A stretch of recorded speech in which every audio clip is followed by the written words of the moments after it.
En rentrant dans le bureau de Bill Gates, on s'attendrait à voir des ordinateurs ultra sophistiqués. Il n'en est rien.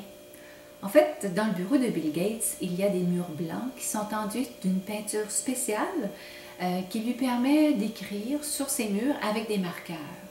Alors, il trace ses idées au fur et à mesure qu'elles lui viennent, il fait des dessins, tout ça pour capter ses pensées.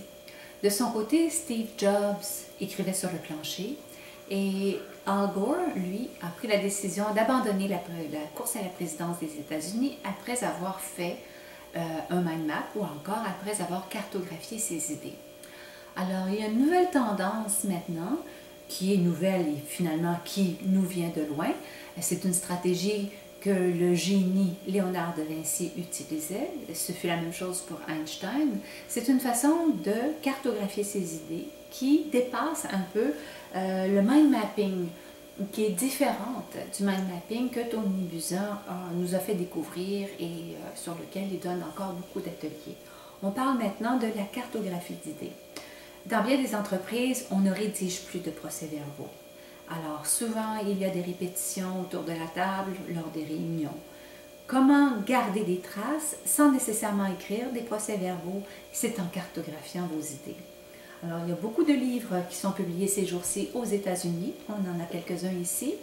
Visual Teams, alors des équipes qui utilisent tout ce qui est visuel pour prendre des décisions, analyser un produit, faire des choix.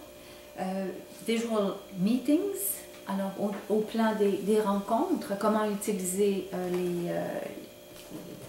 la cartographie d'idées. Et évidemment, Visual Leaders, comment un gestionnaire peut-il utiliser la cartographie d'idées pour sauver temps et argent au sein de son entreprise. Alors voilà, une première formation va être offerte à Montréal les 18, 19 et 20 octobre prochains. Et puis évidemment, je peux donner cette formation-là aussi pour répondre à vos besoins dans divers milieux, en notant que vous créez un groupe suffisamment nombreux pour que je puisse aller répondre à vos besoins, vous donner une formation sur mesure. Alors voilà, vous n'avez qu'à lire un peu plus bas une description plus détaillée de cette formation et je vous invite à communiquer avec moi si vous souhaitez organiser une formation de ce genre ou encore si vous avez des questions. Je vous remercie. Au revoir.